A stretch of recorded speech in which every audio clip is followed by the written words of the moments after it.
بسم اللہ الرحمن الرحیم۔ وطن یا کفن، قسط نمبر 6۔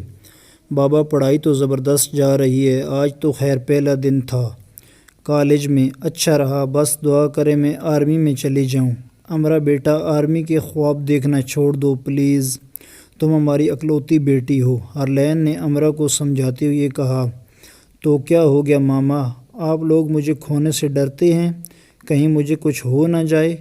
ماما موت تو برحق ہے، ایک نہ ایک دن آئے گی ہی ماما، اللہ تعالیٰ نے بھی تو قرآن پاک میں فرمایا ہے، ہر نفس نے موت کا ذائقہ چکھنا ہے۔ ماما جب ہم نے ایک دن مر جانا ہے تو ہم موت سے کیوں ڈریں؟ میں جانتی ہوں ماما جانی، آپ دونوں مجھ سے بے حد پیار کرتے ہیں، پر ایک نہ ایک دن تو ہم سب نے مر جانا ہے، اس سے اچھا ہے ہم کوئی اچھا کام کر کے مر جائیں تاکہ مر کر بھی زندہ رہیں۔ امرا کی بات سن کر عائد ابان خاموش ہو گئے۔ امرا اٹھ کر روم کی جانب چلنے لگی۔ بیٹا کھانا تو کھا لو۔ نہیں بابا، بس بھوک نہیں ہے مجھے۔ امرا مایوسی سے سر جھکائے روم میں چلی گئی۔ عائد صاحب آپ سمجھائیں امرا کو، وہ بیٹی ہے، لڑکی ہے، اس کے لیے یہ سب مناسب نہیں ہے، ہم نے اس کی شادی بھی کرنی ہے، معاشرے والے کیا کہیں گے۔ ہرلین میں امرا بیٹی کے جذبے کے آگے ہار جاتا ہوں، اس کا جذبہ ہی اتنا ہے کہ میں خاموش ہو جاتا ہوں۔ عائد ابان امرا کے روم میں آ گئے۔ امرا سر جھکائے صوفے پر بیٹھی رو رہی تھی۔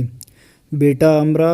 عائد ابان امرا کے پاس آ کر بیٹھ گئے۔ بیٹی کی آنکھوں میں آنسو دیکھ کر ہر باپ مجبور ہو جاتا ہے۔ عائد ابان بھی بہت بے بس ہو گئے تھے، امرا کے جذبہ کے آگے وہ ہمت ہار جاتے تھے۔ اچھا ٹھیک ہے، میں تمہیں اجازت دیتا ہوں، تمہیں جو کرنا ہے تم کرو، بس ایک بات یاد رکھنا، کبھی کوئی ایسا کام نہیں کرنا جس کی وجہ سے تمہارا بوڑھا باپ گلی محلے اور مسجد میں سر جھکا کر چلے۔ مجھے اپنی بیٹی پر آنکھیں بند کر کے بھروسہ ہے، باقی لوگوں کی باتوں سے گھبرانا نہیں ہے، لوگوں کا کام ہے باتیں کرنا، آپ کوئی کام کرو گے وہ تب بھی باتیں کریں گے، آپ نہیں کرو گے تب بھی وہ باتیں کریں گے۔ بیٹا زندگی میں کچھ منزلیں پانے کے لیے بہت کچھ کھونا بھی پڑتا ہے، ہمت کرنے والوں کے لیے کچھ بھی ناممکن نہیں ہوتا، وہ آگ اور خون کے دریا پار کر سکتے ہیں، پہاڑوں کی برفانی چوٹیوں کو عبور کر سکتے ہیں، تلاطم خیز موجوں کے سامنے سینہ تان کر کھڑے ہو جاتے ہیں، بڑے بڑے صدمات اور مصائب سہ کر بھی ان کے پائے استقلال میں لغزش تک نہیں آتی۔ باقی ماما کی فکر نہیں کرو، وہ ماں ہیں، بس ڈرتی ہیں۔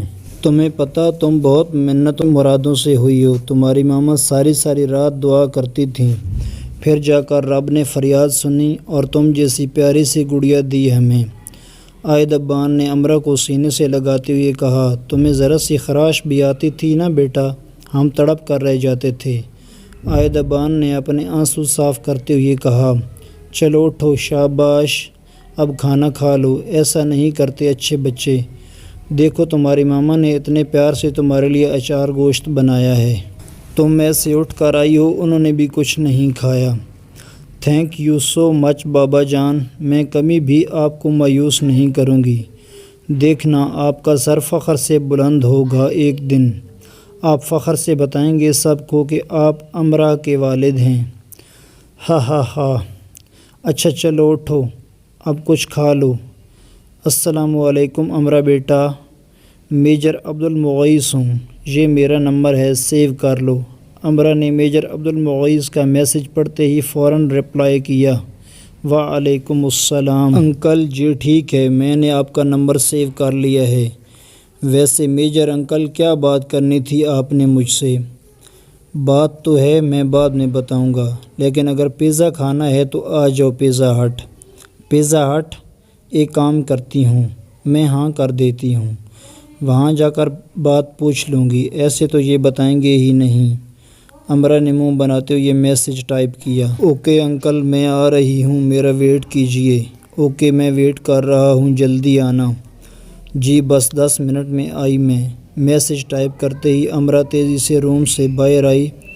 ماسی میں جا رہی ہوں کام سے، ماما کو بتا دیجیے گا، میں بس 1 گھنٹہ تک آ جاؤں گی، امرا نے بھاگتے ہوئے کہا۔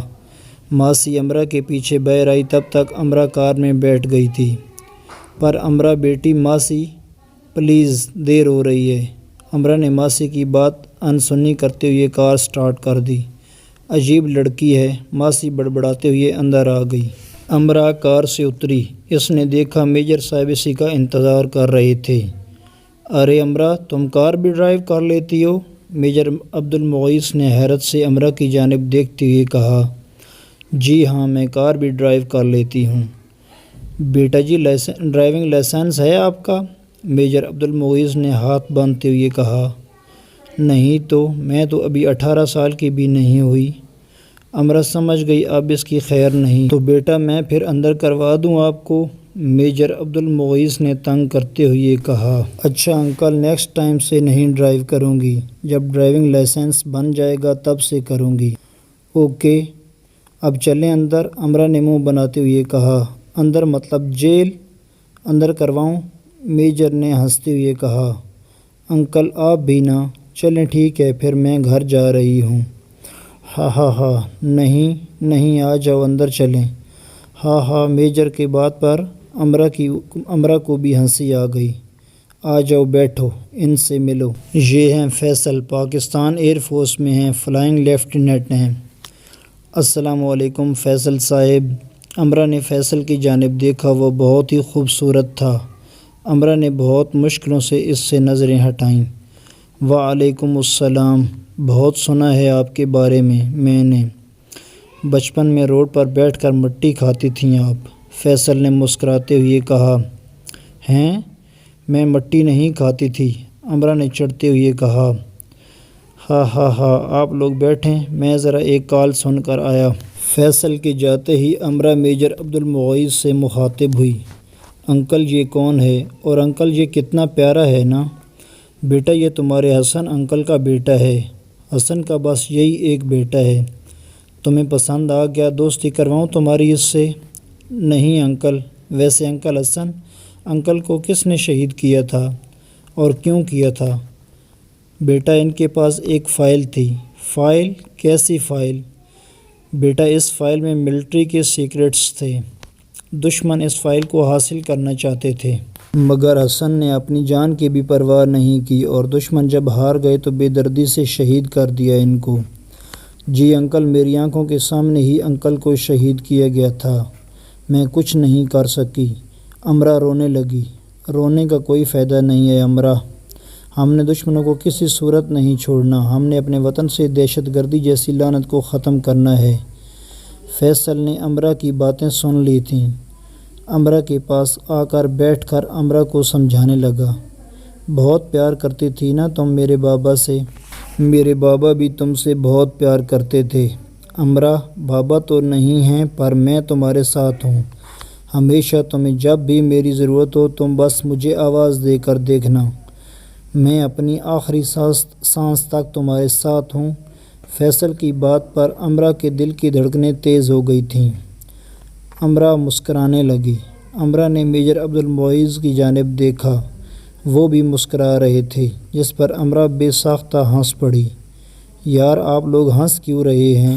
حد ہے ویسے، فیصل کو سمجھ ہی نہیں آئی یہ دونوں کیوں ہنس رہے ہیں۔